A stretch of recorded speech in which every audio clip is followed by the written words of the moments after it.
20 seconds. 15 seconds. 10, 9, 8, 7, 6, 5, 4, 3, 2, 1, 0.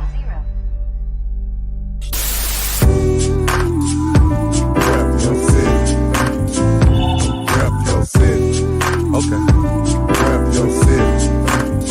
Let me see the mic. Rep your city. Give me the mic. Rep your city. I got you. Rep your city. I'm gonna tell you not mine. Rep your city. It's time for us to go live, so rep your city. I really would appreciate if y'all roll with me. Feeling this music cause it makes me wanna step. And if you don't want it to, then you lying to yourself. Cause every time we party, we gon' have fun. I don't know about you, but I'ma rep where I'm from. Rep your city. Okay. Rep your city. Let me see the mic. Rep your city. Give me the mic. Rep your city.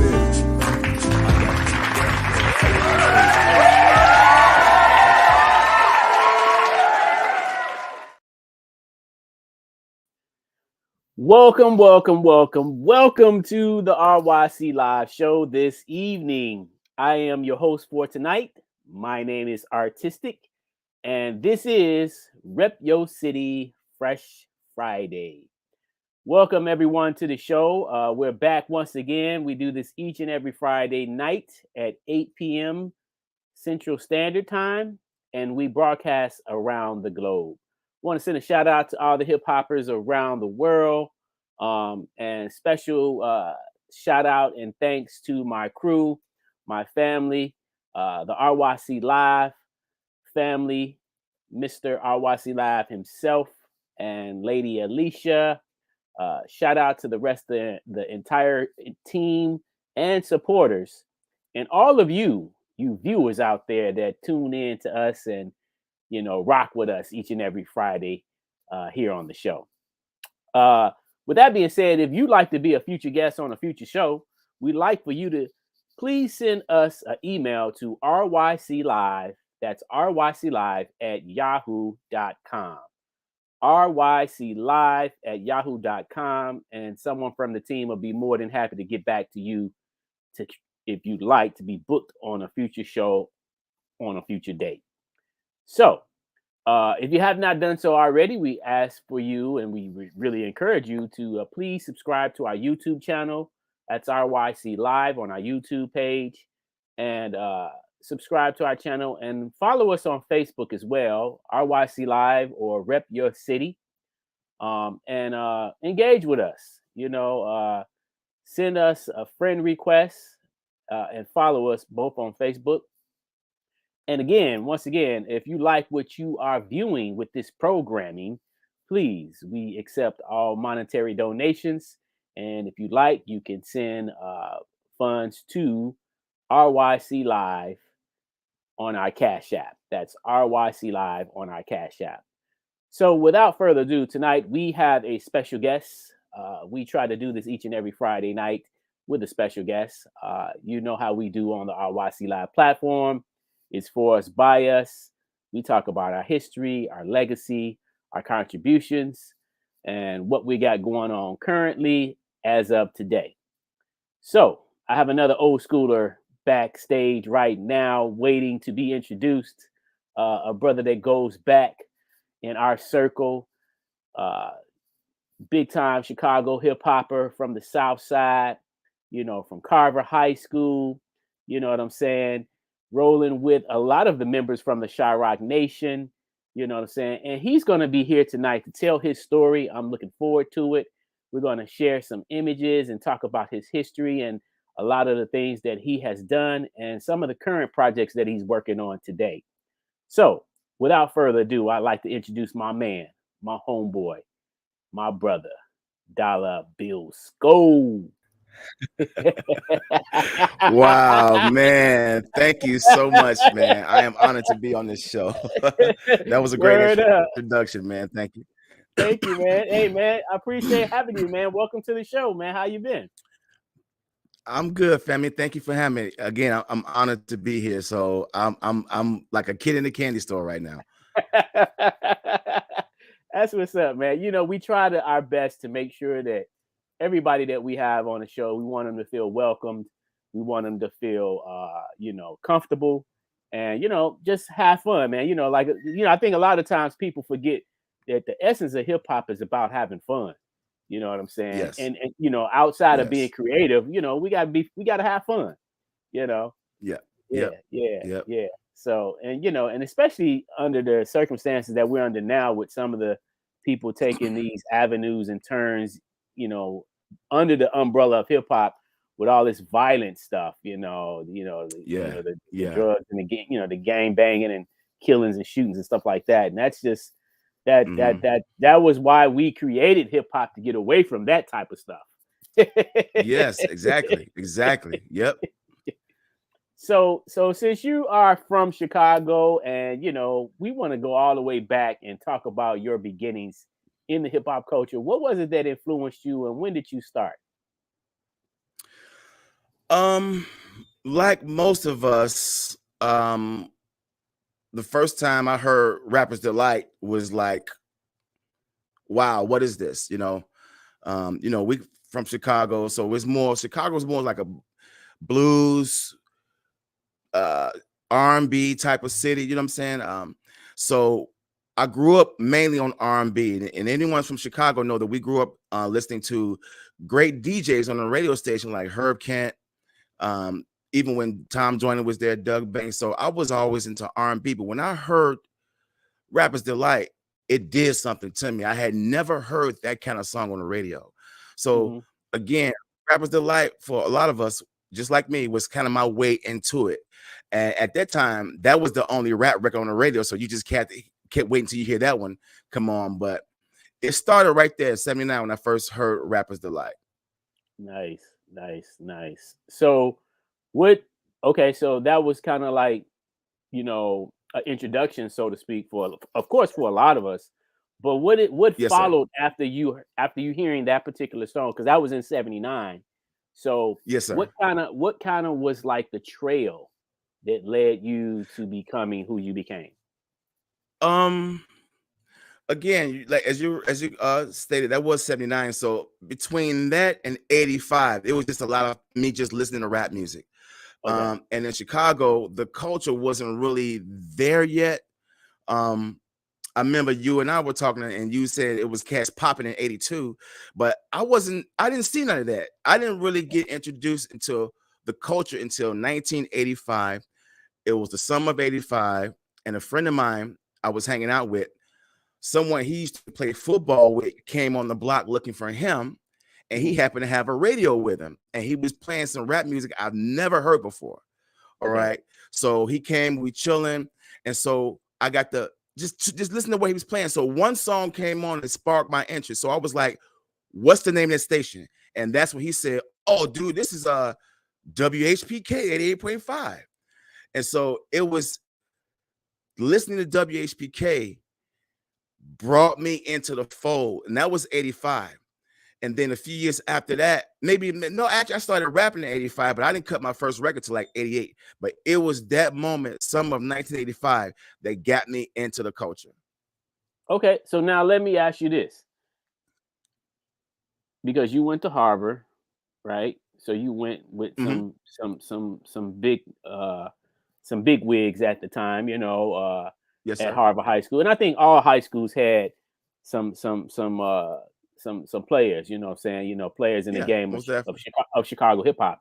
But yes, sir. and again, we know that HBK started, basically in 84. They kind of set the clock basically at the end of 83, but it offshooted in 84.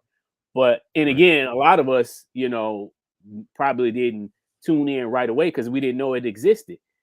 So like for me and my crew, we stumbled across WHPK.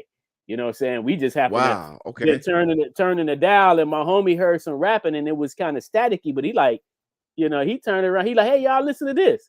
And we listened, and we like, what is that? We heard somebody rapping. Then we start hearing people curse. We was like, well, they don't curse on the radio. What the heck is that? You Yeah. know?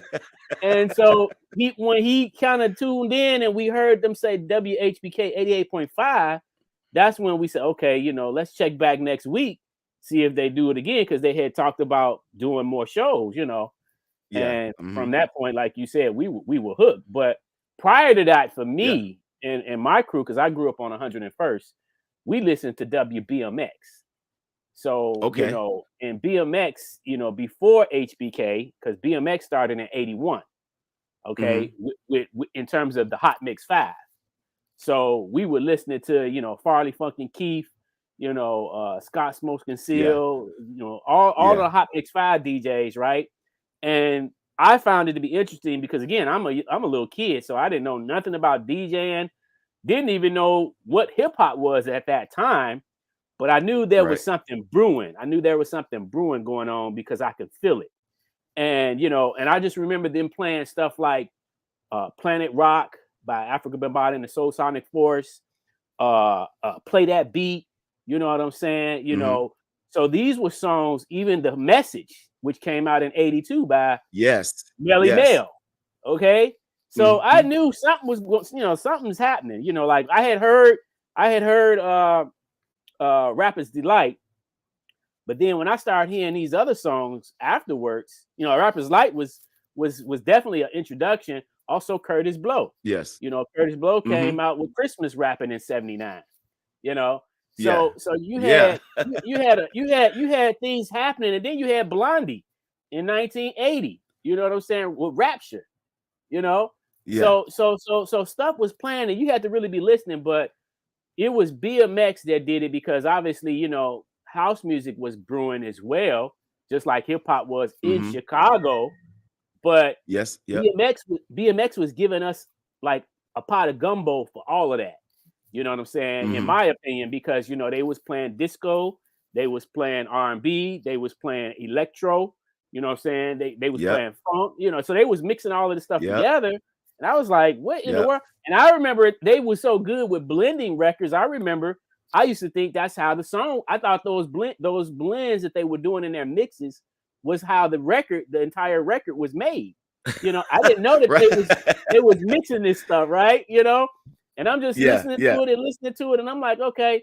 But as that continued throughout, you know, as the 80s went on, then of course when HBK came on, that totally changed the game. We knew we was definitely on the show for sure by then, you know. But see, before that, I was listening to BMX, and see, I came in the culture as a b-boy. So, you know, when they was playing Planet Rock, you know, we was on the ground. We was taking it to the floor. You know what I'm saying? And like I say, it was 82, and by 83, 84, I don't know, man, but I always just assumed that anybody that was alive in 1983 and 84, if you didn't do it, you obviously you witnessed it, and if you didn't, I don't know where you was at if you was alive and you didn't see it. Because in my opinion, it was people dancing all over the city. Everywhere you went, 1983, 1984, everybody was dancing, or at least they was watching somebody else dance. And I think because they said it was a phenomenon of breakdancing had kind of exploded because you had Beat Street, and you had the movie Breaking, and both of those movies came out in 1984. So that kind of took the world by storm, and every kid, whether they wanted to do it or not, you know, they were attached to watching it. You know, I remember seeing circles. My mom used to take me to the store. I would go to the store, somebody with some family member or whatever, and from each corner that we went and passed by, it would be a crowd of kids dancing. You know, and then we would go downtown, man, and there would be circles down there on Michigan Avenue and Rush Street. You know what I'm saying? So it was just like, so that was even before, like I said, that was even before HBK. So, you know, and that's kind of what brought me in. And so by 1985, I had gotten into rapping and graffiti. So I was doing three elements. I was doing three elements by 1985. You know what I'm saying? So it was just like, this, you know, and then that's when I began to understand by 85 that this thing is bigger than I thought. This this thing seems like it has movable parts that all work together. Right. You know, what is Right. this thing? Right. This is what this is called. This is called hip hop.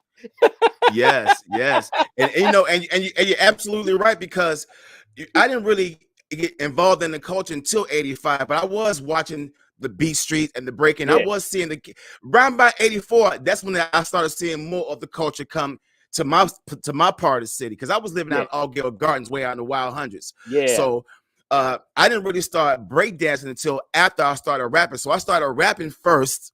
Okay. And then I got into breaking and popping.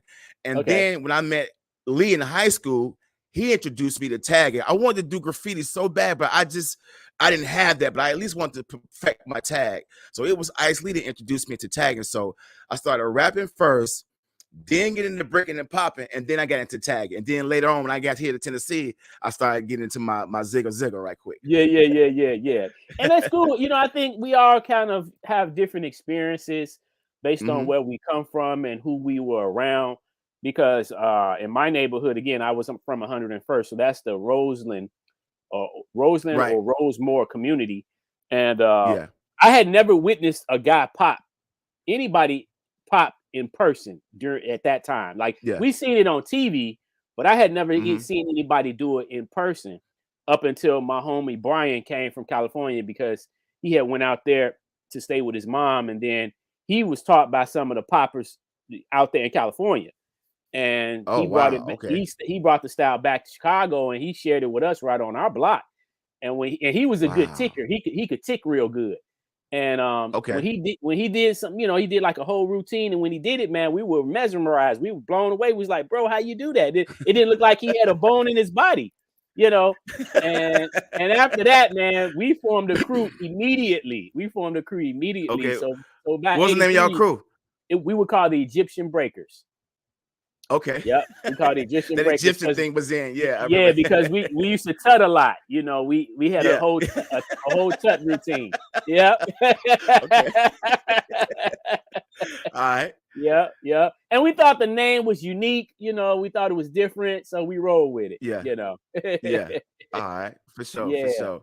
Yeah. So yeah. It was around about, like I said, it was around about 85 when I started actually getting into trying to, you know, delve into popping and breaking too. But up until then, I was just like listening to the music, like really, and like, wow, it's more of this stuff coming. I'm hearing Curtis Blow, I'm hearing the Fat Boys, I'm hearing African Bambaataa. So I'm like, so like you were saying, something was brewing. I just couldn't quite put my finger on it, not knowing that years later I would actually be involved in that culture. So I would, it was just a matter of time. Yeah. And then you know what else too that really helped me to understand that this thing was serious is when we went to the Fresh Fest.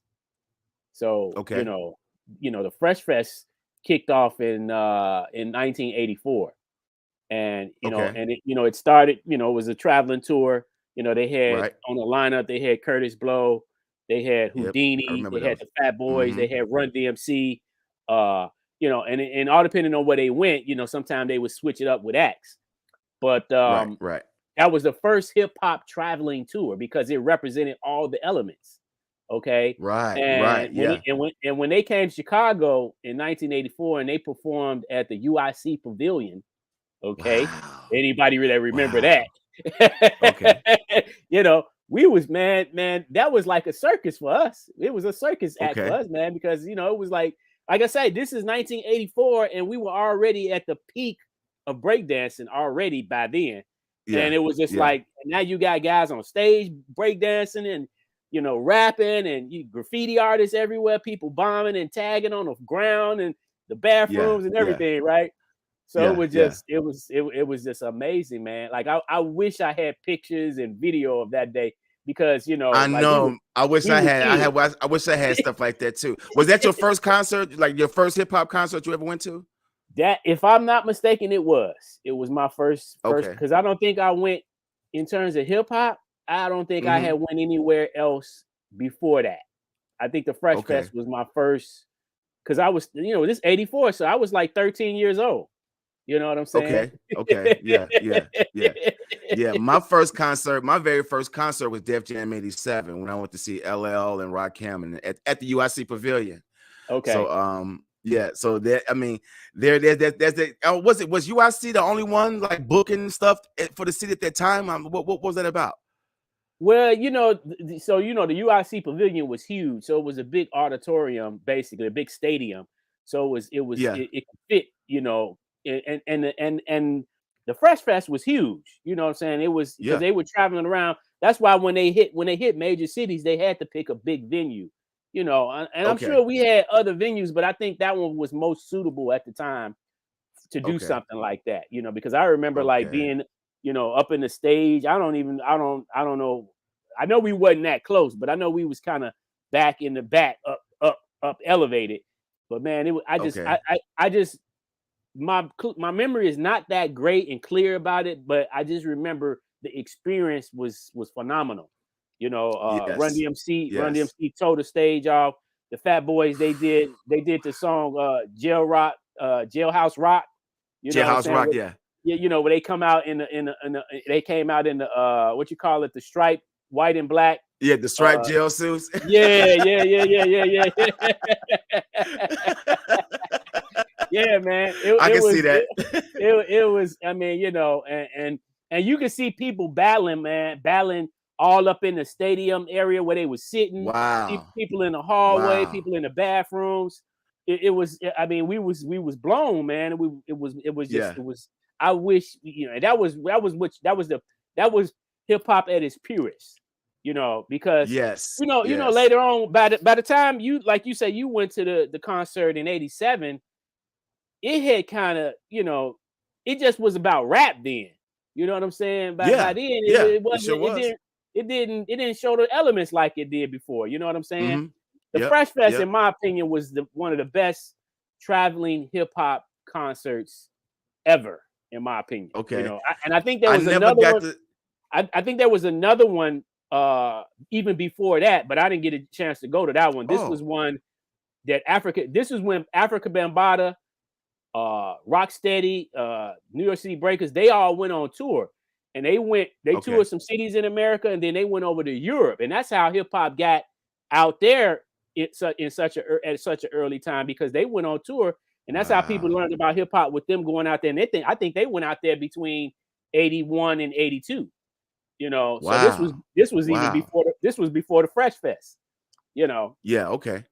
Yeah. Okay. Yeah. That's some serious history right there. That's real deep right there. Man, bro. Let me see. We got a couple comments coming in. Let me check out and see what we got here. Let's see here. So we got my brother Kingdom Rock checking in. Says, tell them our oh my goodness. He said, tell them our LL Cool J story. Every time me and Kingdom get together, he always want me to keep talking about this story. Okay, from my recollection, I remember going to a hip hop meeting down at Buckingham Fountain in Grand Park at 88. I get off the bus, and that's when there used to be a Burger King on Michigan Avenue, right there across the street from the park. So I get off the bus. I hope he don't like scream on me from telling my part of this, so let me make sure I get it right. So I get off the bus. I look back, and I see some guy getting out of a limo, walking to the Burger King. And I'm like, okay, maybe just an LL Cool J impersonator, because LL was kind of hot at that time.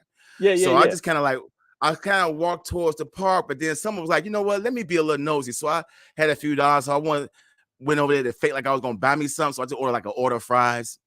I get in the Burger King, and I'm standing behind this guy. He turns around and was like, what up, little bro? And I'm like starstruck, right? So we rapping and we talk a little bit. So he signed my super transfer. I go to the meeting, hook up with them. I meet with Kingdom Rock. Now we shoot the shit. I tell everybody I met LL. They didn't believe me. So we all go back to the Burger King. And I think that's when we all walk in, and the cashiers and the people's like, yeah, your guy was out there talking to him. Now, I don't know if LL was still there when me and Kingdom Rock got back. I don't know. But for some reason, I know LL ended up meeting Kingdom Rock as well too. So I don't know if I'm telling the story off or something like that, but I know that's part of the Ever right there. So now it's the story that me and Kingdom Rock met LL Cool J at the same time. But I think I brought Kingdom later on, and we probably still ran into him after that or something like that. But that was the day we was going to the hip hop meeting. Kingdom, I hope I didn't mess the story up, bro. That's what's up. That's what's up. He also mentioned this was another two other spaces that we had events at: the Rosemont Horizon, Yes, and the amphitheater. You remember the amphitheater? Yep. Yeah. I remember the amphitheater, but the unfortunate part with me is I never got a chance to attend anything at the amphitheater. Okay. I did go to the UIC Pavilion for those concerts, and I did go to Rosemont Horizon, but I didn't see any hip hop concerts at the Horizon. I seen like New Edition and Ready for the World, but I didn't see any hip hop out there. Okay. Yeah. My brother Kingdom. yeah. Even with these three, the amphitheater was inner city. The amphitheater, as well as right the there, UIC, like on 43rd, something like that. Yeah, and the UIC Pavilion was local too. So, but the Rosemont, you had to travel to get to that one. You had to go out. Yeah, you had to go out. I think that was in Rosemont, Illinois, right? Yep. Shout out. Let me send a shout out to my homeboy Wade checking in from Atlanta. He says greetings from Atlanta. Family. Yes, sir. What's up, Wade? Thanks for checking in. And he says that he met LL in Toledo. Wow. All right. Yeah. All right. Hey, man, I ran into LL quite a few times. It was almost getting to be on the first name basis. The last time I seen LL was here in Nashville at the Impact Convention. He was the live entertainment. Def Jam threw a party the last day they were here. And he was the live entertainment. And everybody who was anybody was in this party that night. So I ran into LL quite a few times throughout my life. That's what's up. Yeah. Shout out to LL, man. Matter of fact, LL was one of my favorite MCs back in the day. He was one of the dudes that made me look in the dictionary to see what a word meant, because it was such a big word. You know what I'm saying? Yeah. What word was it that he said that made you want to look it up? Like the word dominator. I'm the microphone dominator. I'm like, what is that? What does that mean? You have to look stuff up when you a kid, and you hear these words, and then he was making them rhyme. Perpetrator. Yes. The word perpetrator. Yes. I was like, what is that? Look it up in the dictionary, right? Yes. Yeah. LL was actually my influence to start rapping. I had always been a big Run DMC fan, but Run DMC, they didn't make me want to pick up the mic. It was LL that made me want to be like, okay, let me try this out right here. Yeah. So shouts out to Uncle L, man, most definitely. Yeah, man. Yeah. Especially when it came to lyrics, LL was, he was a beast, man, and he was on the rise. So he was very visible to most people. Yes. I liked it. I liked the MC Shan too, but LL was a little bit. He was a couple of levels higher than MC Shan. He was. Yeah, but Shan was cold in his own right, though. Shan was still dope, but he just didn't have the commercial. But he just had the commercial backing.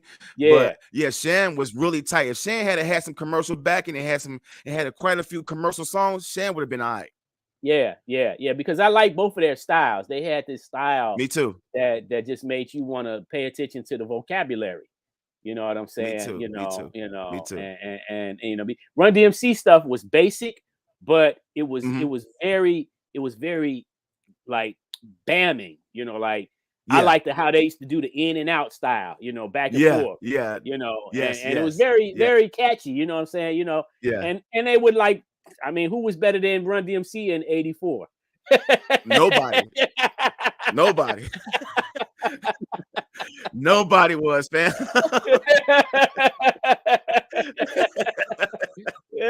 They were so hard in '84. Man, let me tell you, Rockbox and Suck MCs to this day still do it for me, especially Rockbox. Yeah. The way DMC came in, took a test to become an MC and didn't fit. I mean, whoa. Yeah. Whoa. I got chills saying that line right now, yo. Yeah. And I never saw them live, so I feel cheated because I never saw Run DMC live, man. I'm so hurt by that. Man, I'm telling you, bro, that stuff that make you. It's like a vibration that go through you, man. Them dudes can rock a show. They Yeah. can rock the show, Yeah. bro. Like I would Yeah. have chills just watching them on TV, but to see them live, Yeah. and nothing like it, bro. Ain't nothing like it. Them I dudes, never got man. that experience, man. I never Yeah, got that man. experience, man. And you So, know what? They getting ready to do their last show for all those out there who are Run DMC fans. They're getting ready to do their last stage performance in April. So in wow. Where at? April, at Madison Square Garden in New York. Oh, So they're gonna, what a big yeah, way to cap it off, huh? yeah, they're gonna do the last stage Wow. performance, and they're also doing a documentary.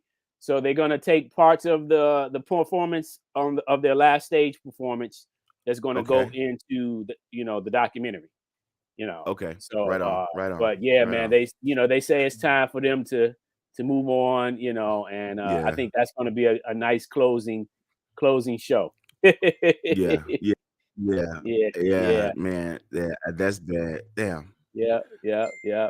Shout out to my boys Run DMC and our brother Jam Master J. Them cats, man, they will Yes. forever Yes. be cemented in the legacy of hip hop. Most definitely. Most definitely, man. Most definitely. Yes, sir. Yes, sir.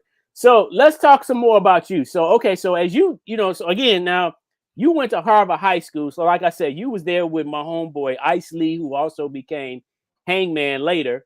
There was another graffiti artist that went to Carver named Jinx. I don't know if you knew him.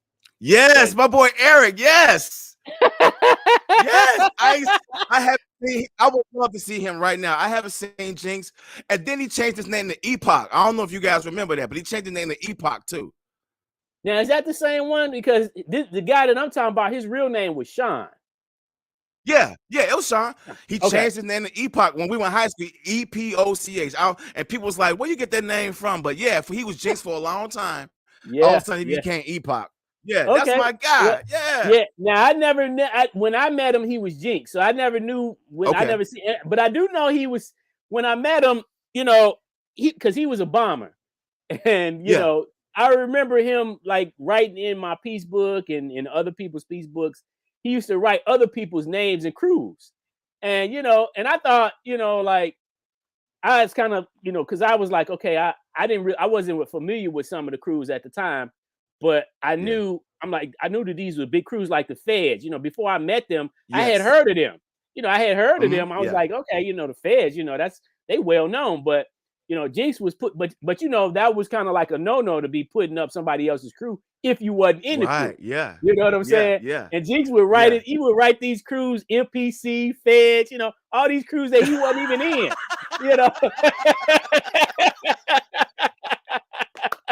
And then I'd be like, you down with them crews? He's like, yeah. So, but he was known. He was in high school. He used to get screamed on a lot for doing little things like that. But he always had love though. Yeah, he lived off the 103rd too. He lived off the 103rd. He was right on. I was on 101st, right off of State Street, and he was on like 100, like between 102nd and 103rd in Indiana. Yep. So I would That's see. My guy, man. I had started seeing him get up in the alleys and on garages and poles and stuff like that in the neighborhood, and I said, "It's a writer around here," because it wasn't no real writers in my neighborhood until Jinx came. I was the first, and then I seen Jinx. He moved over there, and then we met each other one day, and then that's when we became friends. Yeah.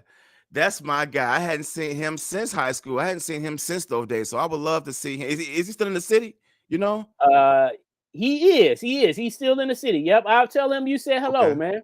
Yep. Man, that's my guy. The last time I remember one night we were going to WHPK and we were going to stop by his crib to pick him up. We was all on the bus. And by the time we got to his crib, it was already 10 something.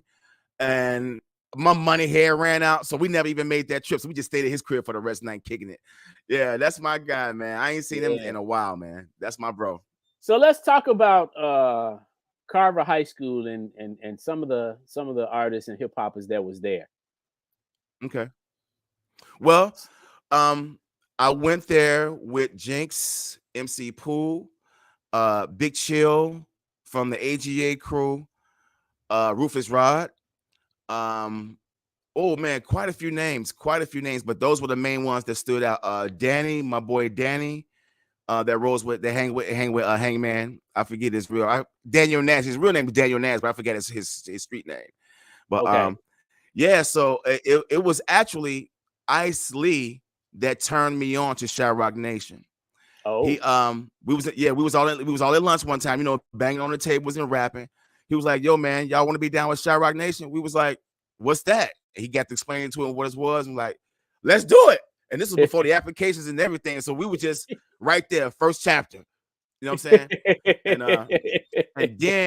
And one of the things that stand out is when MC Pooh transferred to Carver. Okay, Mhm.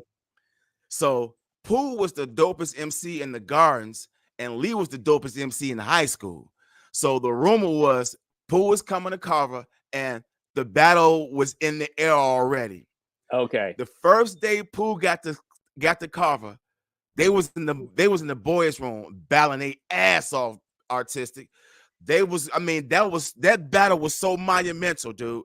It was, the bathroom was packed, and then I think they battled all throughout the course of that school day, from bathroom to bathroom to the lunchroom. It went down by the lockers. They battled all that day, man. I'll never forget that. Shout out to that's MC Pooh. that dude right there, boy. Legendary MC Pooh. Yep, that's my guy, man. And that's a picture we took down here. He was at my crib doing the documentary, and we took a picture here at my spot. That's what's up. That's what's up. Yeah. That's Yeah, my man. dude, man. We Yeah. have a lot of great stories, man, and you know, and that's why it's good to talk about these stories, to share them, man, because that keeps our history alive. Yeah. And you know what? It was Ice Lee that also introduced me to Scope, because Okay. it wasn't. And now, is Scope invasive? Was he part of that crew? Yes. Okay, yeah. So it was Ice Lee that introduced me to Scope, and a few other. I think I met IC this one day, because let me tell you something. When I found out it was IC that Ice Lee looked up to, Yeah. I knew IC was a bad motherfucker. You know what I'm saying? Because let me tell you, Ice Lee was bad in his own right, but he always bigged up IC. Yeah. So when I finally met him, I was like, man, it's the guy. You know what I'm saying? He had already had that presence before I even met him, man, because it was just the real shit. But yeah, it was Ice Lee that introduced me to members of Bass. I don't think I met you that one time, but I do remember hanging out with Scope and a few other cats. And it was a Sunday afternoon, and I had a really good time hanging out with them cats, man. Yeah. I felt so official, because Bass, y'all name was like city. Y'all was like all city. Yeah. You know what I'm saying? Yeah. It was like, then y'all was named after the cassette tapes. It was like, this is the most hip hop shit ever, yo. So I big y'all up, man. I big Basive, the Feds, the Union, Mosa, Puma, man. Big ups, man. Y'all was the truth back then, man. Thank you, my brother. Thank you, man. Right on, family. You know, and what most people don't know is, you know, which, you know, is still a part of our legacy today, is that Basive, you know, so we had two crews. We had Basive, and then we had the Syndicate. So they were, you know, like kind of brother and sister crew, but the Syndicate didn't have as many members as Basive did. Basive was the springboard to what became known as the Shyrock Nation. Okay. Whoa. So I mean, most of us had backgrounds from breaking, you know, but once we formed Basive, that became what we now know as the Shyrock Nation. You know, because we represented all the elements since day one. And you know, and since we had such a big group, we was like, man, we're gonna be a nation of kings and queens. You know, and then Shyrock Nation was born. So, you know, so that came out of, you know, Basive came out of the Shyrock Nation, you know, or Shyrock Nation came out of Basive. Yeah. Man, Ice Lee, man, turned me on to all that stuff, man. It was people like him that really made me feel a part of the culture. It made me feel like I must be doing something right because I'm around the right people. You know what I'm saying? Yeah. So big ups to that brother, man. I love him to this day. He's still one of my favorite top 5 MCs. Ice Lee is to this day. Yeah. We had a lot of great artists, man. A lot of great artists, and that And what we wanted to do, and this is the reason why Shy Rock Nation was formed, because we wanted people to understand that it represented Chicago. You know, Yes. unlike Zulu at the time, Zulu was really representing a representation of New York, even though it became what later was known as the Universal Zulu Nation, and they set up chapters all around the world. But it wasn't so friendly here in Chicago. So, you know, so we wanted to have our own identity, man, and that's why we formed the Shy Rock Nation. Yeah, that was a power move. That was a chess move right there. Yeah. So and you know, for years people didn't understand the dynamics of it. They was just like, oh, that's y'all crew. I'm gonna be in my own crew. It's like, man, this is gonna be the platform for Chicago hip hop. That's the point. That was what we was trying to tell them back then. Yes.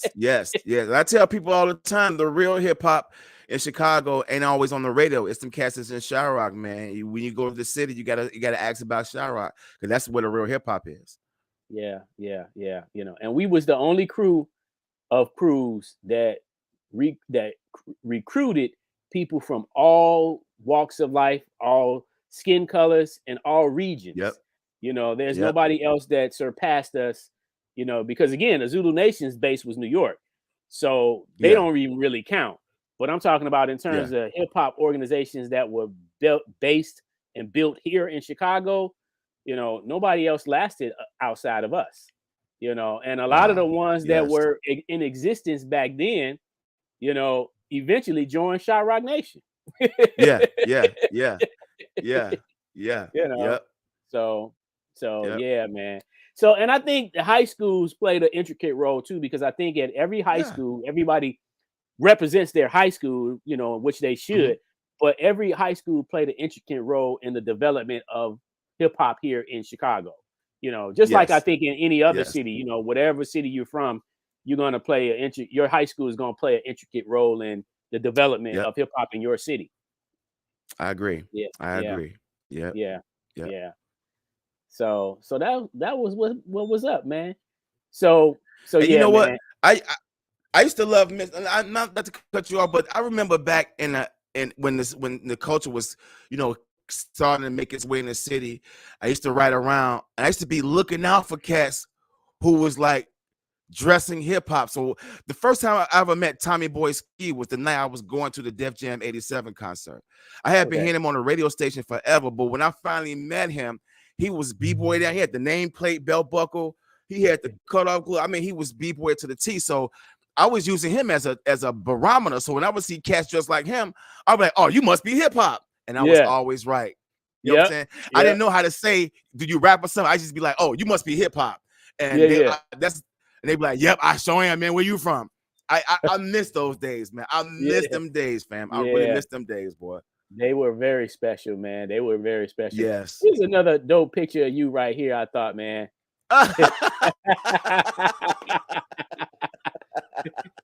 Can you talk a little bit about Can you talk a little bit about the fashion? Oh yeah. Hip hop fashion is pretty much there we go. Yeah, there you that's me trying to play catch up. You know what I'm saying? That's me trying to play catch up from the 80s and stuff like that. But yeah, man, hip hop fashion. Let me tell you, man, hip hop fashion, I think it's one of the official fashions that to ever grace this to grace this world. I mean, hip hop allows grown men and women to dress like teenagers. You know what I'm saying? We still rock sneakers, you know, hats to the back, and still look fly with it. You see what I'm saying? Yeah. So hip hop fashion is not just jeans and sneakers. It's just the way we rock it. It's just the way we put it in, put into it. So even when you see Ice Cube, Ice-T, the old heads now, they still look fly in their hip hop gear. So hip hop fashion is most definitely tops to me. And I'm not tripping on the other fashion, but I never got into Versace or Gucci, anything like that. It's just something about wearing a regular t-shirt, a hoodie, a hat to the back, and some sneakers. That's to me, that's our fashion, man. Hip hop is our fashion. Yeah. And I mean, I think there's a lot of variables, you know, or branches to certain types of fashion. But like you said, I always like the more classic look. You know what I'm saying? Yes, me too. You know, You know, Me as you too. know, when we got into the 90s, cats started wearing boots. You know what I'm saying? Yes. Yep. Yep. Some people might have wore them in the 80s, but a lot more wore them in the 90s. And Sure then did. that became a fashion statement. And as a matter of fact, KRS-One was talking about this in an interview where he was saying, Timberlands were just considered work boots at one time. They were. And then when They we got a were. hold to them, we made them a fashion statement. Come on, family. You know, man, hip hop has put its touch on everything. As soon as hip hop put its touch on it, it became something worldly. You know what I'm saying? Yeah. So he was absolutely right. People just wearing construction Timbs on the work side, but when we put them on for fashion with the shorts and the, come on, man, the world followed right behind us after that. You know that. It says something about hip hop, man. When we put our touch on it, it's a done deal, man. Yeah, man. Back in high school, it's man, a magical culture. It's a It magical is. culture, man. I promise it is. It's a magical culture, man. It is. I was so fascinated when I started writing graffiti, man, that when I would see cats dressed in full like jean jackets painted up, and stuff like that just inspired me. I was like, oh man, I got to go. I got to get mine. I got to do mine, And when I started doing my own clothes, man, and would go to school and people would be like, where you get that from? I'd be like, I painted it. They'd be like, really? And people start asking, could you do me one? I'm like, sure, So, so we were entrepreneurs before we even knew what the word meant. Sure was. Because let me tell you, Lee used to come to school with Lee used to come to school with a denim jacket sprayed up. He was already on top of that back then. So you're right. And let me tell you, man, out of the elements in hip hop, graffiti always, it's just something about the art of graffiti. Those colors you got, like they're old school. Like you remember the book Subway Art? Yes. That graffiti that's in that book is cemented in my mind. Yes. To me, that's that traditional, original, gutter. So when I started sitting there in Chicago, I was like, oh man, we are here. We are almost like New York now. Because I remember when cats was tagging, was bombing us, they was bombing the trains, but they were just bombing from the windows down. And then all of a sudden, everybody just started bombing the whole cars. I'm like, yeah, Chicago's here. So man, you guys, let me tell you, man, the graffiti writers, I love you all, man. I love the work that y'all do. It amazes me whenever I see a train car pass by, I just stop and look. You know what I'm saying? When when the freight train go by, you gotta wait for the train to stop. It's 90 cars full of all bombed from head to toe. But to me, that's just to me this artwork in motion. So I never trip, man. But I love the graffiti. So I want to tell you, Artistic, man, you, Basif, and all the graffiti crews in Chicago, it was the way that y'all bombed the city, the way y'all attacked the city up. That made me feel like I don't have to go to New York. New York is right here now. That culture is right here. So big ups to y'all, man. Big ups to graffiti writers have the heart, because y'all got heart. Y'all on train cars. Y'all on you guys got the heart to get your name out there, man. So big ups to y'all, family. Yeah. And man, it's interesting that you say that, because I think that's what, and and I think I could speak for most of us. It was so empowering as a graffiti artist, and even though it was probably the most dangerous of all the elements, right? It is, because it's very risky. You're risking your life, right? But at the same time, you got to have courage. You know what I'm saying? You got to have some type of boldness to want to even do that type of activity, let alone risk your life, but just be over the fear. Where I stayed at, I was close to the Lake Dan Ryan train yard. And in order to get into the train yard, you had to cross the expressway full of cars. You know what I'm saying? Wow. Yes. Yes. So, you really had to kind of condition yourself to be prepared for what you were about to do. And you could just you could feel the adrenaline rush in that activity, man. But at the end of the day, it was one thing you was trying to achieve, and that was just like you said, putting your name up so everybody could see it. You know what I'm saying? Man, I think that was the stamp of hip hop, because all of us, from whatever element that you practice, we wanted to be seen and heard. That was the reason why we participated in those elements. Yes, yes, absolutely right. Hey, do you remember? There used to be a Favor shoe store in Roseland years Yes. ago. Back in, I bought a pair of brand new Pumas from there, brand new, for Okay. $3. Oh wow. I thought they was used. I thought, man, he was like, no, these. He took them out the box. I looked at them, brand new.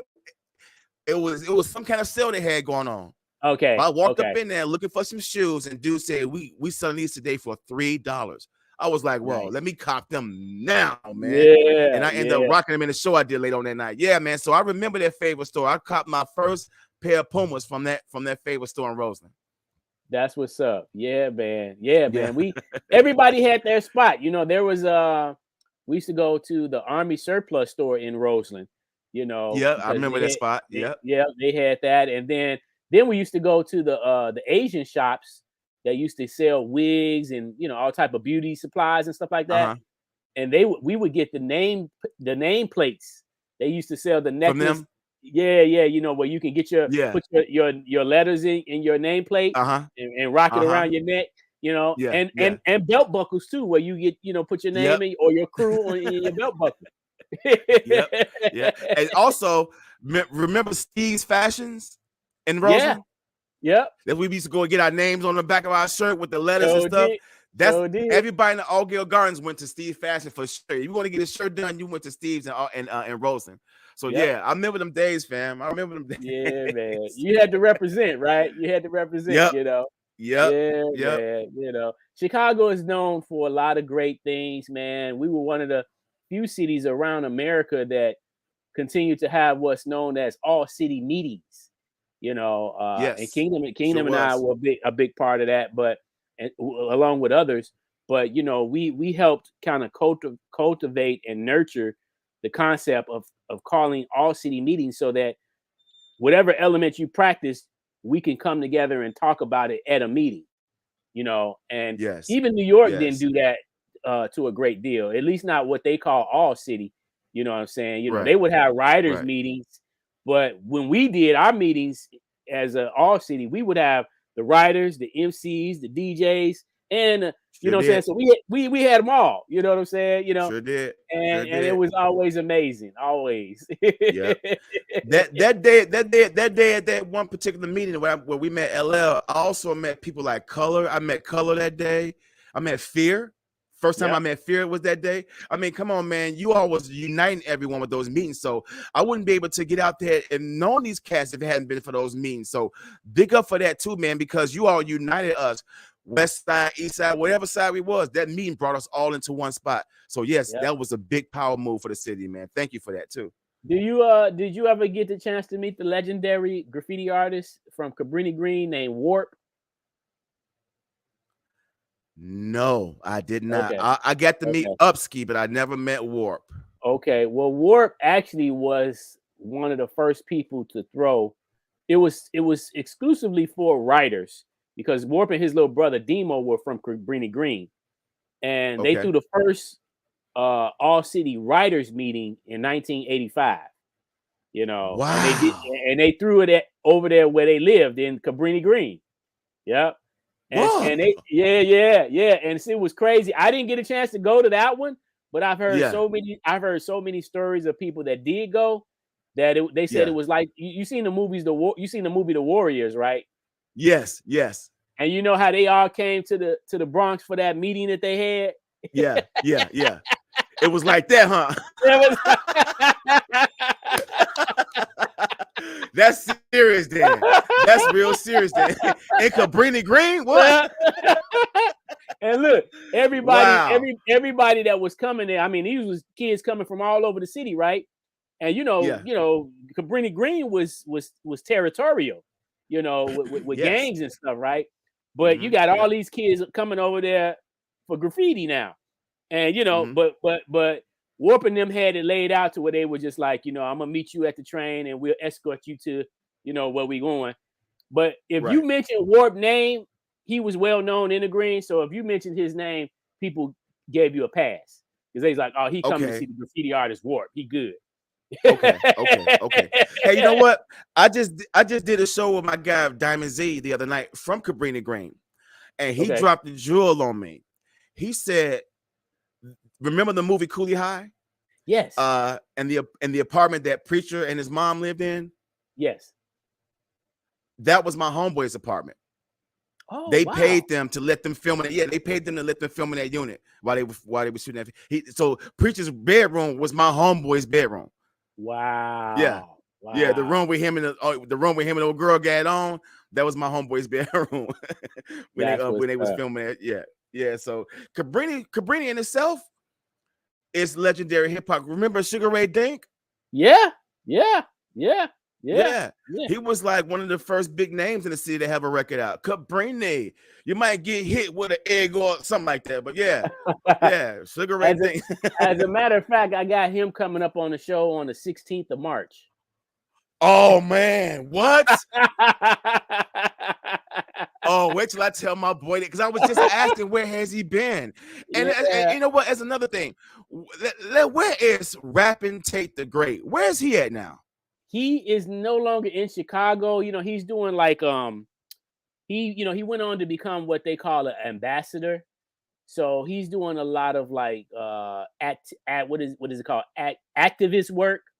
You know what I'm saying? Okay. Political / activist. You know how Tate was always a speaker and activist type of individual. Mm-hmm. So he's working. I forget the organization that he's with, but he's actually, when I talked to him, because it's been about 2 or 3 years now since I talked to him, and he told me, I think he was over on the East Coast, if I'm not mistaken, somewhere, and he was saying that he was only going to be there for a certain period of time, and then he was going to be relocated. So, but he's doing well, man. When I talked to him the last time, he's doing well, sounding well, and keeping busy. Okay. Yeah. Most definitely. I was in Anaheim, California in '94, and I was at a laundromat doing some clothes, and I went to use a payphone. And when I grabbed the payphone, I'm on the side just talking, and I look at the side and I see his tag, Rapping Tate the Great, on this payphone. It blew my mind, kid. I was like, wow, my brother went out here putting this piece up. All right. I was blown away by that, man. And I'm gonna tell you something else too. I was in Oceanside, California, selling magazines. I was with a magazine crew selling magazines door to door. And I was in Oceanside, and there's an army base out there. So I knocked on this one guy's door, and I'm trying to pitch and sell him a magazine. And he kept staring at me. He was like, dude, you look really familiar. And I'm like, this is my first time here. I don't know anyone's here. He said this, you're Dollr Bill. And I'm like, where you know me from? He said, hold on. He went to his crib, went inside the crib, came back with a copy of my tape or that album that you had. Yeah. He had a cassette copy of it. Blew me away, man. Blew me away. He took that tape with him as part of his music collection while he was in the service, man. It blew my mind, fam. Now, I felt a little famous right quick. There you go. Now let me ask you, how did you come up with the name Dollr Bill? How did that occur? Well, back when we started trying to get into the rap thing and coming up with names, my real name is William, and I'm named after my father, but my father's friends always call him Bill or Billy. And I always wanted to look up to my dad. I wanted to be called Bill too. So when I got into rapping, I just called myself. That was the first name I came up with, and I stuck with it. Back in the days, people come up with a name or they'll end up switching it later on down the line. I became Dollr Bill and been there ever since 1985. Yeah. Oh, okay. So it's actually an homage to my father. Okay. Yeah. Interesting. And why do you spell it without the A? That was a typo one day. I was typing on the computer. Oh, and I made a typo, and I was like, whoa, I kind of like that. And I just left it like that. Nice. See, that's it. Came out of a typo. That's what hip hop do to you. Yep. That's what's up. Yeah, man. So let's talk about the crews that you were a part of. Okay. Well, I was part of the very first rap crew I was a part of was a crew called TW Ice. Me and my best friend Anton. He was actually like the first guy that was like my beatboxer. So he would be the beatboxer, and I was the rapper. And then a little bit after that, that's when I recorded that album with Rufus Rob. But me and Rob was never a crew. he actually wanted me to program some drums at a studio. And when I went to go do that, the guy who was producing his record liked what I was doing, so he brought me into the fold, and that's how that album came along. But then after that, I formed another group called Verbal Abuse, and that means very excellent rhythm, beats, and lyrics, and the abuses also best underground sounds ever. So that was me and my homeboy Double X back in 92, 93, 94. And we were just making demos. We never really put out an album, but we were just making hell of a demos and taking them up to HPK and stuff like that. So I was really just really in 2 rap crews. Okay. Yeah. That's what's up. Yeah. So this is the cover for everyone. If you're not familiar, this is the cover of the joint here, right? Yeah. MC Dollr and Ruthless Rod. Yeah. Yeah. And and they're standing in front of the iconic piece or production burner that was painted by the feds in 1987. Yep. They did the piece in 1987, but when did y'all take the picture? 88, the next year. 88. Okay. Yeah. And those photos on the back are the pictures of we're in the back of Carver High School. That's the back of the high school. Oh, and the lady right in the middle. Yeah, those pictures and the one with the car, the one with the Mercedes, those are behind Carver High School. Yep. And who is the lady in the middle? The lady in the middle, we dedicate that to her because the gal in the front that's with us, DJ Fellow Rock, that's his mom. She passed away during the process of when we was making that album, so we dedicated that album to her. Okay, and this was released. This joint was released in '89, right? The vinyl version was, but the cassettes came out in '88 too. Gotcha. Yep. That's what's up. And then also now what you got is a re-release. It got re-released in 2011. Okay. By another label out of Milwaukee called Dope Folk Records, and I think they specialize in collecting rare, obscure hip hop. So when they picked our album up, we were honored. So they had like an album release party for us in Chicago, and then they threw one for us in Milwaukee. So we had to go up there for that. And we signed autographs and everything. So when they re-released that, I had 2 songs on there. I had a ballad on there, but they dropped that and they put another Rufus Riot song on there. But I actually had 2 songs on the original release. Okay, that's what's up. Yep. That's what's up. So for the viewers that has not got a chance to hear the cuts that's on this, I'm going to play one of them. Okay. Oh my God. Yeah, we're gonna play one of them. All right, we're gonna just play the audio so y'all could get a taste. Okay. And if you're into Chicago hip hop, you might want to go and cop this. Yes, I got mine. Yes, thank you, man. Yes, thank you. It's still being sold online too. Yep. Yes, sir. So let's check this one out. I think this one is entitled "As I Get Funky." Is that? Yeah, that's Rufus Ride. Yep. Okay, let's check it out. Yeah, most definitely.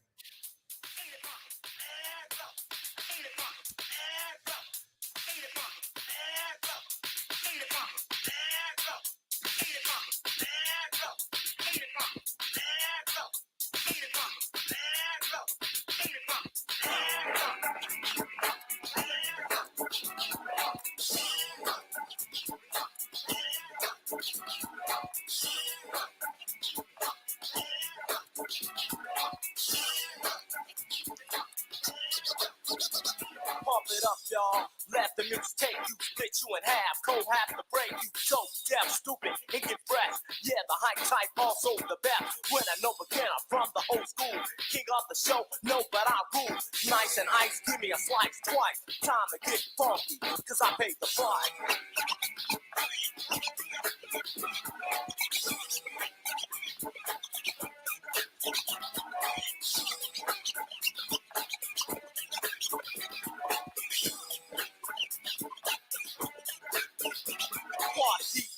Just watch as I make should confuse your mind. Put you in a daze too. I go fast enough slower. Go get time like a bomb and I blow. Knocking and clocking like the boy Tyson. Fellows a razor once he starts slicing. See, that's me, the see, the wanna be. Let the music play as I get funky.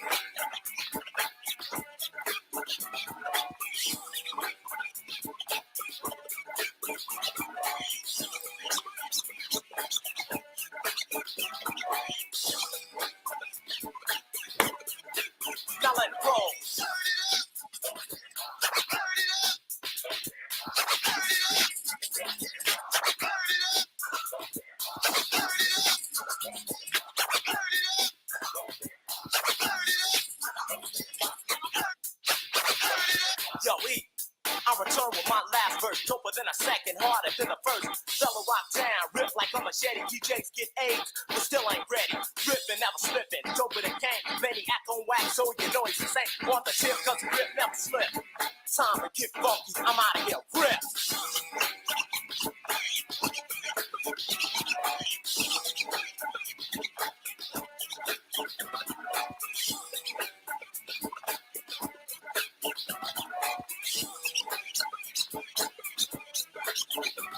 Yo, what up, yo? This is DJ Fellow Rock, and I would like to say peace to all the homies and black girls from around the way. And yo, I move the scribe, the lyrical guy. This is going out to the ill state posse. My DJ Fellow Rock, TWI, Double M, Little Mac, and the B-Boy.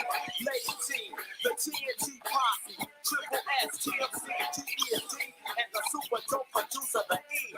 This is going out to the engineer of the year, James. And this is a piece to the label called Banshee. Hey, yo, man, hold it. What's up, man? This record is over.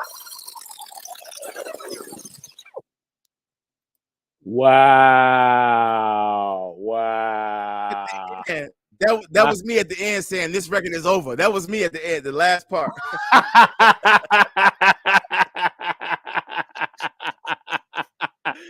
Hey man, look, let me send a special shout out to Rufus Rod, DJ Fellow Rock, and Emil Augustine. Emil Augustine produced that album. He was the guy that put that together. He hadn't even started a label. He put that label together just to put our music out. So I most definitely big him up for that. And that record solidified my status in the city, because at that time it was me, it was us. Remember OZ and the DVS crew? Yes, sir. I think it was us, them, and maybe Carver High School were like the only people that had a rap album on vinyl at that time. So we was like kind of like ushering in some new shit at that time. So big ups to Emil Augustine. And then we recorded at ARS Studios out in Alsip, on 120 something in Alsip. So okay. Them some good memories, man. Damn, that shit still sounds good too. Now, what you're gonna have to do is you're gonna have, once you, like I say, you're gonna have to make sure you come make a trip and do it soon as possible. But you got to make a trip to the Chicago Hip Hop Heritage Museum, because we'll be able to show you some nice surprises. Because see, and this is the reason why we're doing this, because some people are not aware of a lot of our history. And you know, when it comes to releases, you know, our releases didn't get publicized as well as releases from New York, right? You know, like it's people that don't know about this. You know, they don't. You know, so you guys are not the only ones, but there are others, and I'm talking about talking about artists that, like you and your crew and others were before Common and Kanye. Yes. And you know, all the mainstream artists that's known to represent Chicago, right? Yep. There's a ton of other people that came before them, you know, and some people don't even know. Like you mentioned Sugar Ray Dinky. Like I heard you say on your show the other day that nobody talks about him. They don't. You know, and I'm glad that you're bringing him on too. So keep his name out there, man. You're right. Yeah. So they and see, we got a chance. Remember, HPK introduced us to a lot of people at a time where we probably wouldn't have heard about him if it wasn't for HPK. You know what I'm saying? You know, I remember before I met Ice Lee, I heard him on the radio. Okay. Wow. You know, because he was rocking with the crew, the Majestic Force. Majestic Force, that was his crew. Yeah. You know, so we were hearing crews like Legion of Doom, Majestic Force, Ice Incorporated. You know what I'm saying? DFC, DVS. You know, so there was DVS. There were a ton of crews, man, that, you know, you probably mentioned those crews today and people had no idea who you're talking about. And the thing about I love about what you guys are doing is that you're actually telling our story in the way that hasn't been told by everyone else. Because I spent a lot of years, like early 2007, just searching the internet about Chicago hip hop history, and I would come across articles that would talk about the so-called timeline of when so-and-so come out, but they never mentioned our stuff. They never mentioned OZ. They never mentioned quite a few people. So What you guys are doing is telling the story correctly. You're putting it in the right perspective, and they got to come to you all to get the right story. So that's a power move right there all day, fam. Big ups to y'all for that too, man. Yeah. And I think it's interesting, you know, like you have to have had, if you wasn't there, you got to be connected to the people that was there. So just so that you will even know that exists, because a lot of times the reason why a lot of the history is not talked about is because either they wasn't there, or two, they just don't know about it. You know what I'm saying? They just don't, they don't know that it even exists, you know, because the research, when you do some research on a lot of our history, a lot of it is not readily accessible, you know? So you got to kind of know the channels to go through to get to the stuff. Yes, you're right. And you guys are now the right channel to get to it, man. So you all are adding on, furthering Chicago's hip hop culture with this move right here, you know, with WHP coming in and setting the tone for our culture, and then all of us joining the culture and help building it and keeping it going. And this right here is almost like the cherry on top, man, because now, even when we're all old and gone, this is still going to tell our story, family. So I love you for that, man. That is one of the biggest things that we could have done for ourselves. Yes. Because the city wasn't going to give us that. You all gave us that. So I want to big you up for that. You, JMD, and everyone else that's involved with that. Most definitely, man, for sure. Word up. Do you know we had as an avid listener of WHPK, okay, I interviewed K-Ill. Okay.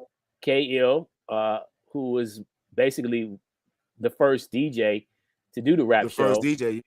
You know, and I also interviewed JP Chill. He became more popular than K-Ill, right? Yeah, because he took over after Ken left. Yeah. I didn't get a chance to interview Icebox, but I recently interviewed Chili Q. Okay. Oh, snap, my brother. So, and you know what? He wanted me to come out to New York to interview him, but I couldn't even do that, man. He was at a Def Jam party. I'm like, I can't come out there, man. Man, that's all good. You got that one, okay, for sure. Okay. So what I thought was interesting, it was so interesting because as soon as I connected with K-Ill, with Ken, soon as I heard his voice, like we were corresponding, I connected with him first off through Instagram. Because somebody told me he was on Instagram, and I was like, really? And I looked him up, and sure enough, he was there. So I sent him a message. He replied back to me, and then we started talking. So I told him I wanted to interview him, and he was like, okay, cool. Soon as, you know, we exchanged numbers and we talked, soon as I heard his voice, bro, it took me right back to back in the days on HPK. Yes. You know how you used to hear their voices when you listen to the show? You know what I'm saying? And this was before we met. You know what I'm saying? It was just like I would hear the voice. So when I heard his voice on the phone, I was just like, oh my God. And then I told him, I said, I know we're older. I said, but bro, I said, your voice sounds just like it did from back in sure does. We obviously you can tell he's older, but that sound of his voice, it didn't go away. Like he still has that you know, this is WHPK 88.5. Yeah. Yeah, this is KL. Yeah. And let me tell you, one time I did a show. It was me, DA Smart on the bill, Vakil. This before he called himself Vakil, but he was Lyric D back then. Lyric D, I remember that. And check this out. HPK pulls up in a limo.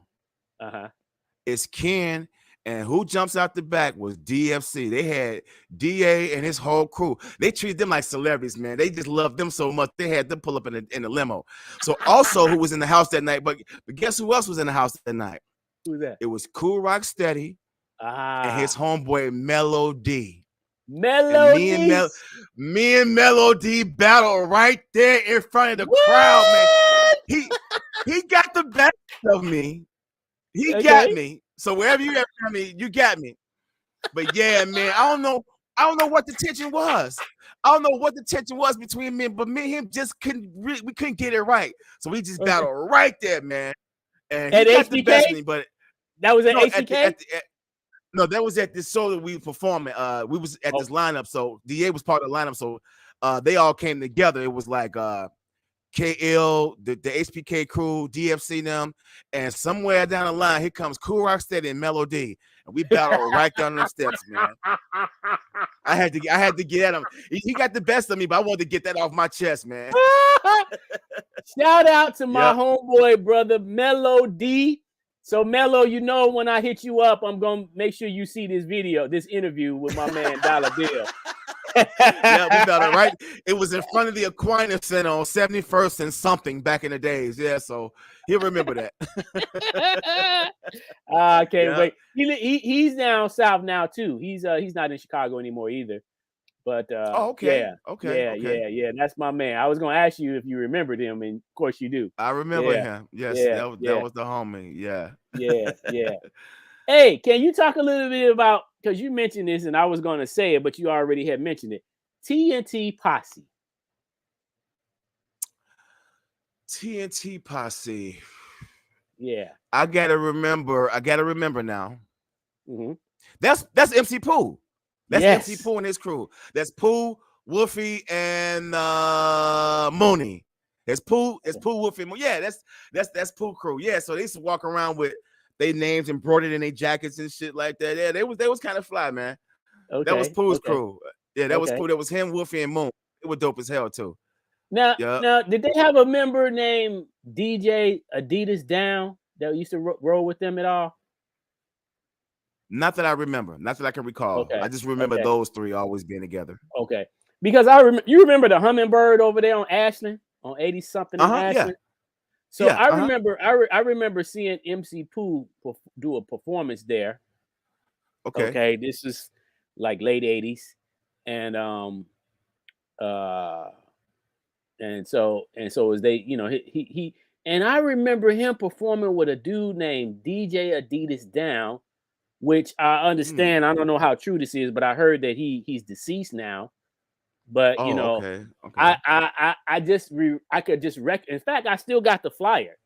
I still got the flyer from that night at the Hummingbird where MC Pooh performed. And you know, he's another one that's on my list that I would like to interview, you know. But he got some stories for you. Yeah, I just remember TNT Posse, you know what I'm saying, you know, and I knew he was I remember hearing him on HPK. Yeah. Hey, look, the first time I got played on HPK was the night he took my tape up there. Pooh took my tape up there. So they played this stuff first, and then they played some more music, and then they came back and played mine. So yeah. So thanks to, again, big ups to MC Pooh, HPK. I mean, they were very supportive of us, man. And I heard a lot. Do you remember when DFC kind of went their own ways and DA went solo and MC Rock went solo? Yeah. MC Rock, rest in peace to him, man. That brother has some of the hardest songs back in 87, 88. And I met him. DA brought him to my crib one day. I was such a big MC Rock fan. He brought him to my crib one day, and I fanned out, man. I thought I met LL, man. I mean, I fanned all the way out, dude. He had a fresh-ass jogger suit on, shades on, fresh kicks. I mean, he was B-boy to the T, man. And and we've been cool ever since. So, and right before he died, I got a chance to interview him and DA before he died. So, shout out and rest in peace to MC Rock, man. Do you still have that interview? I still got it. Got it. Dope. I would love to hear it, man. I would love to hear it. Yeah, so I'm still with the documentary, it's been 10 years in the making. So I'm still working on it. It's just that the budget kind of dried up a little bit. So I had to put it to the side. But right now, I'm right back in the process of putting it back up and doing some re-editing and maybe adding some more pieces to it. But yeah, it's gonna be coming to a completion probably here within the next couple of years. Okay, let me do this. Let's take a quick commercial break. And when we come back, I would like for you to talk a little bit more about the WHPK documentary project. Done deal.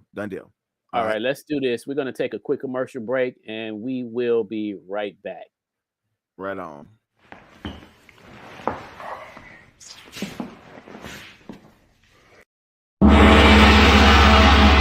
Wanna fight once more, my style.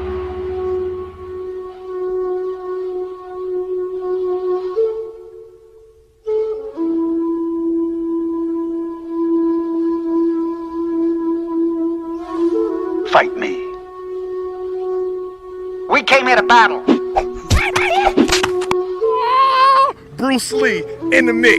Right here, RYC Live. Tell me, I did not just beat him. You're pretty good.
If you want to see them, make sure they see you. Local to Global is a full-service film video production and marketing company that emphasizes on high-quality, brand-focused content to boost brand awareness through marketing, advertising, and broadcast media. Everyone has a story. Let us tell yours. We are Local to Global Production.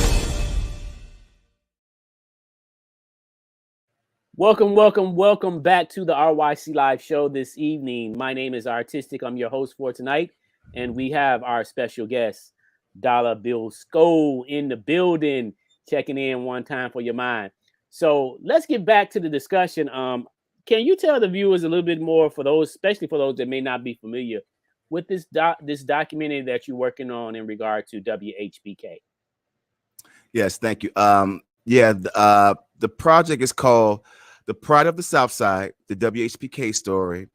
And it's just me basically telling my perspective of how WHPK ushered in Chicago's hip hop culture by way of the rap show.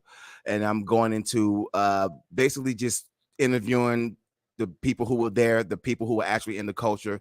So I spoke with Ken, JP Chill, you, yourself, and quite a few other names. It's basically me speaking with some of the big name heavy hitters who were on the station, had their stuff played on the air during those iconic era. And it's just me basically letting the world know this is how Chicago got into the culture. It wasn't because we just heard Rappers Delight. It was other elements that played a big role into it. And this was the main vehicle that brought it in. So that's just me basically giving them their flowers and also telling the world that it's because of WHPK. We have the artists, we have Common, we have Kanye West, we have the Dollr Billskos, and if it wasn't for them, we wouldn't be the way we are now with our hip hop culture. So that's just me giving them their flowers, so to say. That's what's up. Yeah. I want to send a shout out to the other radio station on the north end of the dial, WNUR. If you was on the north side, you had WNUR, but if you was on the south side, you had WHPK. Yes. And it's interesting because not everybody could get WHPK, all depending on how close you were to the to the transmitter, right? Because even me, I stayed on 101st and right off state, and I had a challenge sometimes tuning in and hearing it clearly. But obviously, if you lived in the High Park area, you were golden, right? It was just like listening to WGCI. Listen to me. I was living in Altgeld Garden, so I was way out in the 130th. So my struggle was even more harder because that signal 2-3 in the morning, you trying to twist that antenna around to get a good signal. But yeah, the struggle was real. Hey, don't you remember when they got a new antenna to boost their signal a little bit? Yeah, that definitely helped. Yeah. That definitely helped because it helped a lot, didn't it? I really enjoyed listening to HBK. I remember going and buying cassette packages, the cassettes in a package. I used to go to Walgreens sometime and get a a couple packs of cassettes because I would burn through them. You know what I'm saying? Listening to the rap show. Yep. You know, and I hated missing it. And it got to the point to where sometimes, I didn't have a clean cassette. So, you would just grab a cassette that's already been recorded on, and then you pop it in and you hit record again, and now you're recording over another show, So and when you would listen to it, you would listen to the new show, but then it might be a part in there where you stop the tape or for whatever reason something happened, and then the old show that was up under that had come out. So you just had a mixture of stuff, and you just be like, man, I recorded over the other one that they did this and they did that, Man, I used to, let me tell you, man, my Friday nights were filled with listening to WHPK. At the same time, I would have on Friday night videos, and I would be switching back and forth between Friday night videos and Rock on Chicago. I don't know if you remember that show. Yeah, I remember. Come on Friday nights on ABC. So I would be watching both those video shows and watching WHPK. But they both would go off before HPK. So I was still, when it was all said and done, HPK was the last thing I would go to bed listening to. So my Friday nights were full as a teenager back then. Yeah, Friday night videos was another. That was epic too. Because that gave us a chance to see the videos in motion. You know what I'm saying? As videos began to surface, it was great to see the new videos that were coming out. Yeah. Hey, look, I was listening to WHPK one night when they were announcing that LL's video for I'm Bad was about to be debuted on Friday night videos. WHPK made that announcement. How they knew, I don't know. But they was like, tune in tonight. The video for I'm Bad. So sure enough, I tuned in and it was on. And I was like, man, these cats, they know their stuff. They do. I mean, listen, I wouldn't. Oh, no, go ahead. I was just saying, how did they know that LL was coming on that night? I mean, it ain't like they had the internet before then. They can Google and know ahead of time. So I don't know how they knew that, but they knew they had that information. Well, since they were DJs, they would get information and be privy to it before we was. And then, you got to remember that since they were local radio station underground, a lot of times people brought them information. You know what I'm saying? That's how we even knew a lot of the stuff that was going on in the city, because when we got ready to here's an example. When we got ready to have a meeting for hip hop or graffiti writers or whatever we were doing, you know what we would do? We would go down to HPK. And we would tell them, hey, we would either ask them, could we make the announcement or could you make the announcement? Here's the information right here. So either way, it didn't matter as long as the announcement was made so that everybody could be aware of it, So when you had stuff like that was even on a bigger scale, they got they had that information. They was privy to that information to share with us that we could know what was going on, because I remember I would hear them talk about concerts that were coming up. They'd be like, the Beastie Boys are going to be in town. They're going to be rocking at so and so and so and so. And you were like trying to write the stuff down because you're like, ooh, the Beastie Boys, whatever. You know what I'm saying? Yep. So they were very informative, man. They was on top of their game. They were. And that was our internet back then. It was. It was. You're right. You're right. Yeah. So yeah, man. Let's see. I think we just got another message that came in here. My brother Dean from the West Side. He says, plus the Box TV show. Yeah, remember the Box? Yes. Oh, music, all day long. Music that you control. Yeah, music television you control. Yep, yeah. I remember a lot of artists were getting their videos broke on the Box first before they crossed over to BET and MTV. I remember seeing there was, I don't know if people remember this, but MC Bree had two versions of Ain't No Future in Your Frontin'. He had one version that was on the Box, but then once the song took off and got more commercial, I don't know if they had to get a bigger budget and reshot it, but they had another one that was like more, clearer, more defined and stuff like. So I think it's because of the success of the Box, he was able to go back and reshoot another version. So big up. And what I hate about the Box was but MTV bought them out, and then they just slowly phased them out in the long run. But the box was official, because if you didn't have MTV or cable, Friday Night Videos and the box got you caught the speed. Yeah. Yep. I mean, you had to be aware and be able to tune in to those channels that were feeding us, because again, Yes. all of this stuff was cooking in New York, and we didn't have a lot of access to that because we wasn't from New York. So you had to be connected to somebody in order to, it would be people that would come from New York and bring back tapes. Just like Kid and them did when they would go to New York, they go get all the records. I remember when I first heard Rakim on, with that song he came out with in '86 called My Melody. Yes. And it'd be like doon doon doon doon. I remember that night. Doon doon doon. And I was like, who is this? Yep. And he came on there straight snapping. Yep. And you know what's crazy? The irony in watching the Grammy performance when they were celebrating 50 years of hip hop was like when you saw LL and you saw Too Short, you saw Salt-N-Pepa. I first heard all of them artists on WHPK first, when they were just getting signed, when they had their first singles. And now here we are. These guys are legends. They've taken over more than just music. They're all in Hollywood. To see LL, Ice Cube, Latifah, to see them elevate to such a high status because of hip hop. And I first heard them on WHPK. Man, it just solidified my love for the station all day long. Yeah. I tell people to this day, I say, I don't think if it wasn't for HBK, we wouldn't have never learned about the hip hop that we did as early as we did. Because you got to remember, at the time we was hearing that music, nobody else, no other commercial radio station was even touching it. You know what I'm saying? It wasn't being played, because again, even prior to HBK, BMX, wasn't doing it like that either. They were commercial. They was commercial.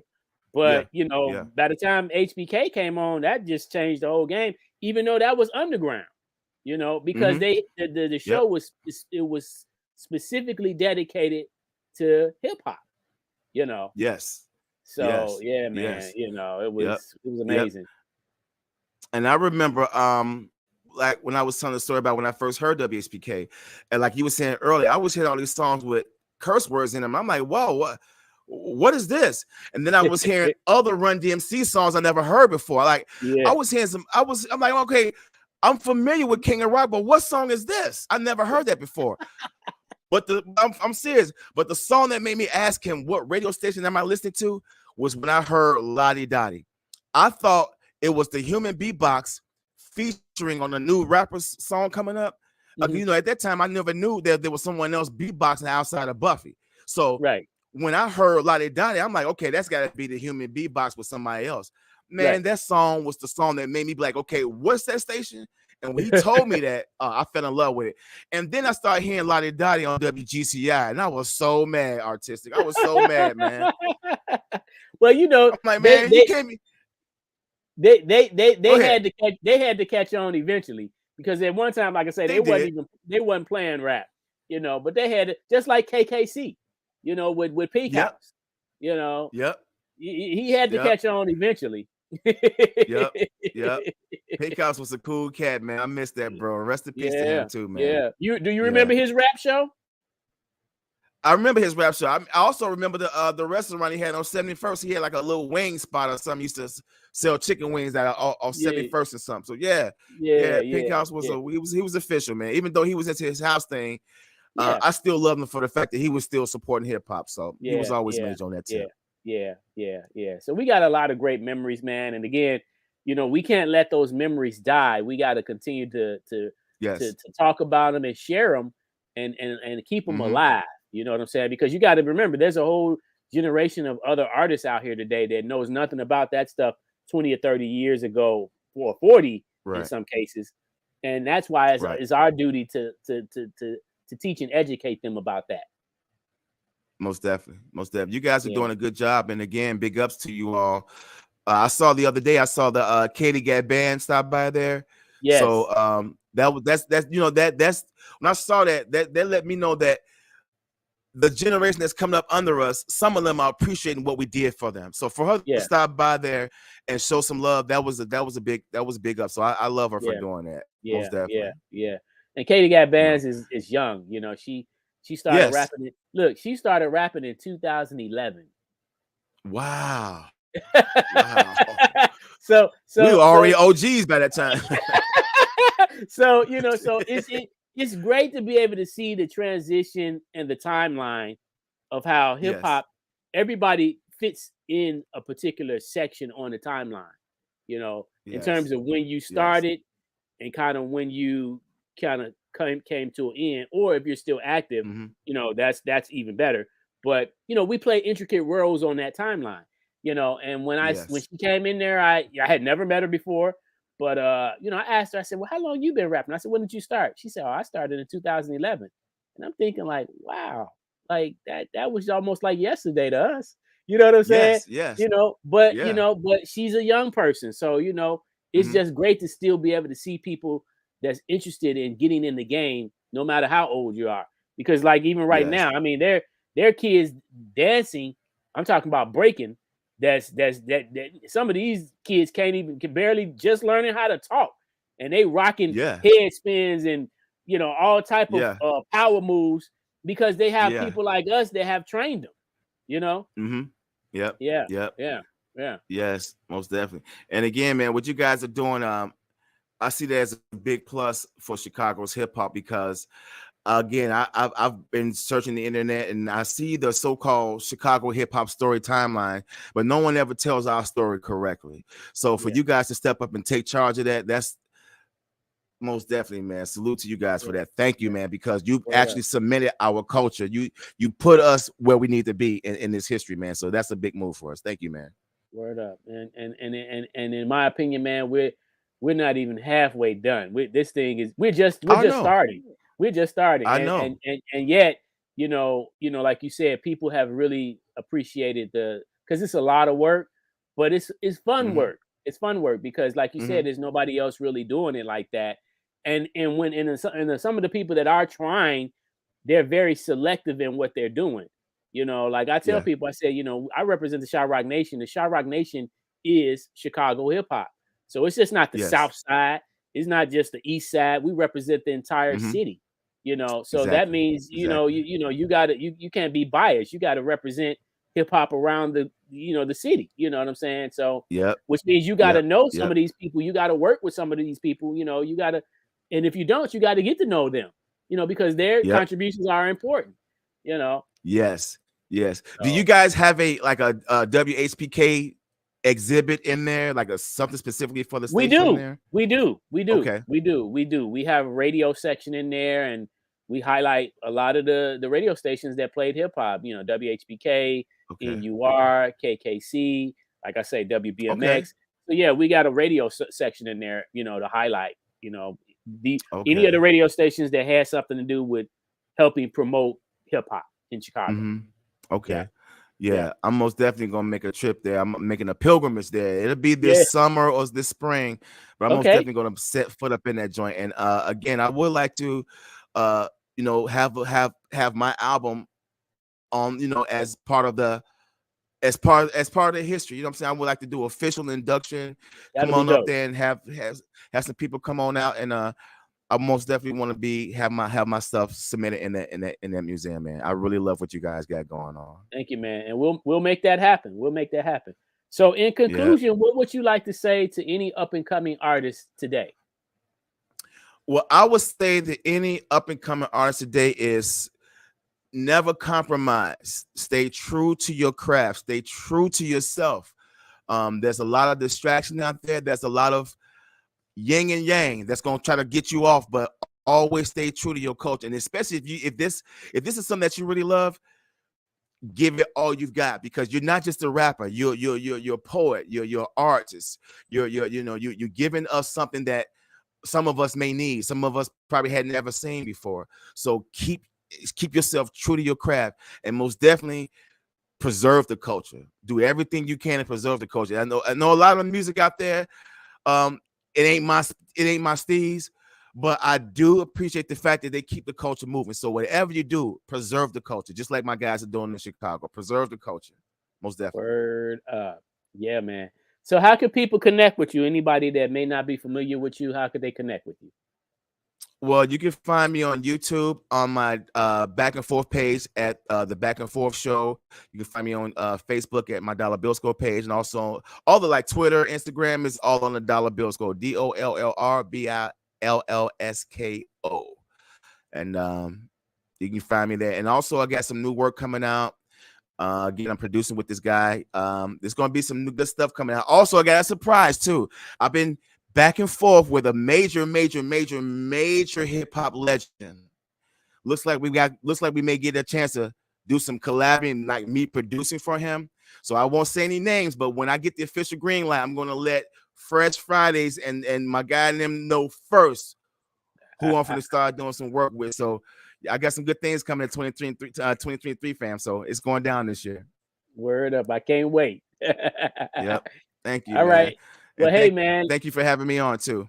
For sure. And hey, everyone, just keep in mind we are celebrating 50 years of hip hop this year. You know, August 11th is coming right around the corner. But in the meantime, we're celebrating all the entire year. 50 years of hip hop, y'all. So embrace it and enjoy it, and continue to celebrate. Yep. And if you're ever in Chicago, make sure you stop at this. It was the Chicago Hip Hop. Give me the right name? Chicago Heritage Hip Hop Museum. Is it right? It's called Chicago Hip Hop Heritage Museum. Mm-hmm. Chicago Hip Hop Heritage Museum. If you're ever in the city, this is me giving y'all a little plug. If you're ever in the city and you love our culture, you want to know more about Chicago hip hop, you go to that spot right there. They're going to give you the rundown. They're going to tell you the story the correct way. So when you walk up out there, you got a full knowledge and understanding of Chicago's hip hop all day. Thank you, my brother. We appreciate that. One love, man. We glad we was able to have you on the show. And this hour or 2 hours always fly by fast, but the goal is it's a good start. So even though you can't tell your entire story in 2 hours, but at least it's a good start. Definitely. So we thank you, man. Hey, man, thank you for allowing me to tell my story. A lot of times we feel like, and this is not me sound sour, but a lot of times, sometimes we feel like we don't get a chance to tell our part, what our contributions are. Sometimes we get skipped over, you know what I'm saying? And I'm not never tripping on the people who are telling the story, but sometimes I might want to throw my 2 cents in too as well. So you allow me to do that, fam. And I thank you so much for that. Word up. Yeah, man. I'm honored to have you, man. Like, I feel like this is all pieces of the puzzle. And every time I get a piece, I add it to the puzzle. You know what I'm saying? And as you add these pieces to the puzzle, you start to see the picture. You know what I'm saying? Without those individual pieces, you have no puzzle. And you guys are